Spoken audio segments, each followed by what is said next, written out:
नमस्कार मित्रों, welcome to my channel ज्ञान एक खोज। आइए हम आज सनातन के कुछ महत्वपूर्ण बिंदुओं पर चर्चा करते हैं। जैसे सर्वप्रथम 33 कोटि देवताओं के बारे में जानते हैं, जिसमें 12 सूर्य हैं, 12 आदित्य कहा जाता है, 8 वसु हैं, 11 प्रकार के रुद्र हैं और 2 अश्विनी कुमार हैं। आप इसे पॉज करके या स्क्रीनशॉट लेके पढ़ सकते हैं। मैंने पिछले वीडियो में इसे बताया भी है। चलिए कुछ और जानते हैं। 2 पक्ष होते हैं, कृष्ण पक्ष और शुक्ल पक्ष। 3 ऋण होते हैं, देव ऋण, पितृ ऋण और ऋषि ऋण। उसी प्रकार 4 युग माने गए हैं, सतयुग, त्रेता युग, द्वापर युग और अभी जो चल रहा है कलयुग। उसी प्रकार 4 मुख्य धाम माने गए हैं, द्वारिका, बद्रीनाथ, जगन्नाथपुरी और रामेश्वरम धाम। लेकिन जो देवभूमि उत्तराखंड है उसमें जो 4 धाम होता है वो गंगोत्री, यमुनोत्री, बद्रीनाथ और केदारनाथ होता है। उसी प्रकार 4 पीठ है जिसका स्थापना पूज्य शंकराचार्य जी ने किया था। शारदा पीठ द्वारिका, ज्योतिष पीठ जोशीमठ बद्रीधाम, गोवर्धन पीठ जगन्नाथपुरी और श्रृंगेरी पीठ कर्नाटका में है जो दक्षिण भारत में अवस्थित है। उसी प्रकार 4 वेद हैं, ऋग्वेद, अथर्ववेद, यजुर्वेद और सामवेद।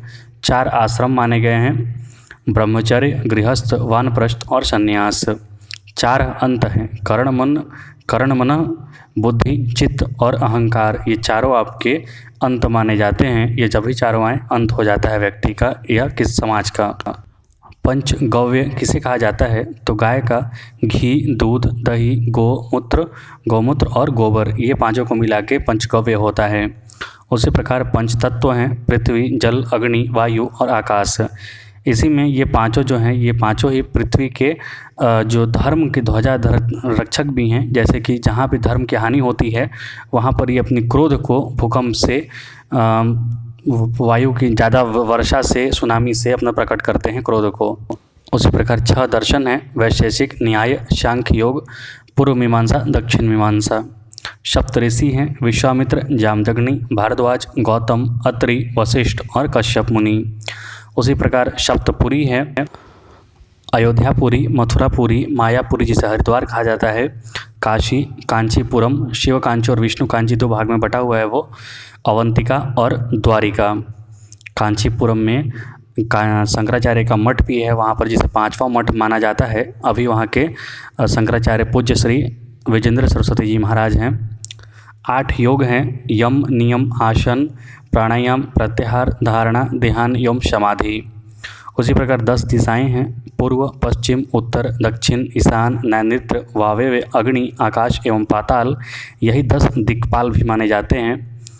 12 मास होते हैं, चैत्र, वैशाख, ज्येष्ठ, आषाढ़, श्रावण, भाद्रपद, आश्विन, कार्तिक, मार्गशीर्ष, पौष, माघ और फाल्गुनी। उसी प्रकार 15 तिथियां होती हैं, प्रतिपदा, द्वितीय, तृतीय, चतुर्थी, पंचमी, षष्ठी, सप्तमी, अष्टमी, नवमी, दशमी, एकादशी, द्वादशी, त्रयोदशी, चतुर्दशी, पूर्णिमा और अमावस्या। फिर ऋषियों के द्वारा लिखी हुई उनकी स्मृतियाँ, जो आजकल जो लिखा जाता है अपना किताब बायोग्राफी, लेकिन ये उससे अलग होते हैं। वो अपना ज्ञान लिखते थे ऋषि मुनि।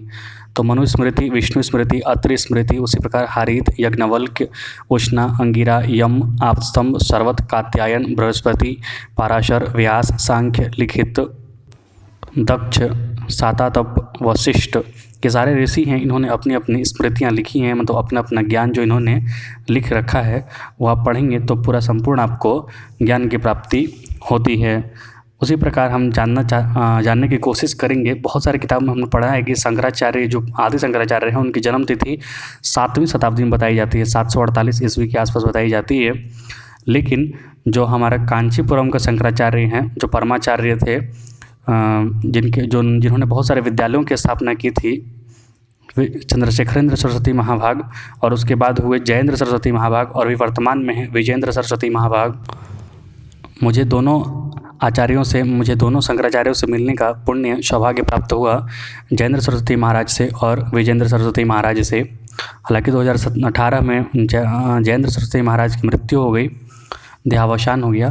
तो जो कांचीपुरम के शंकराचार्य हैं और जो पुरी के शंकराचार्य हैं, स्वामी निश्चलानंद महाराज जी, दोनों लगभग एक ही बिंदु पर पहुँचे हैं, एक ही निष्कर्ष पर पहुँचे हैं कि आदि शंकराचार्य का जो जन्म वर्ष है वो 509 BCE है, बिफोर क्रिस्ट।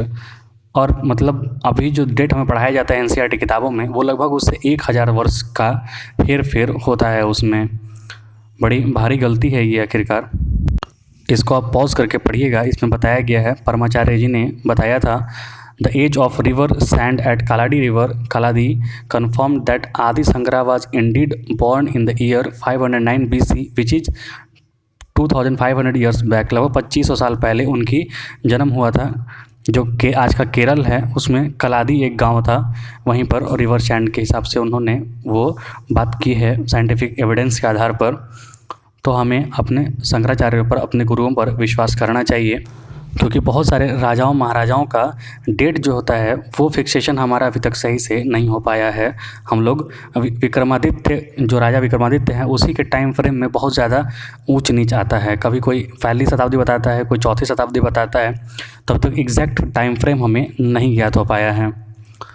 उसी प्रकार आदि शंकराचार्य जी ने जो डिबेट किया था मंडन मिश्रा से, वो माहेश्वर मध्य प्रदेश में बताया जाता है। हालांकि ये भी थोड़ा डाउटफुल है, बहुत सारे लोग अलग अलग स्थान बताते हैं, लेकिन जो प्लेस माहेश्वर मध्य प्रदेश में है वो वहीं पे आदि शंकराचार्य जी का मंडन मिश्रा के साथ वहीं पे उनका शास्त्रार्थ हुआ था। क्योंकि पहले तलवार के दम पे धर्म परिवर्तन नहीं होता था, बल्कि शास्त्रार्थ होता था।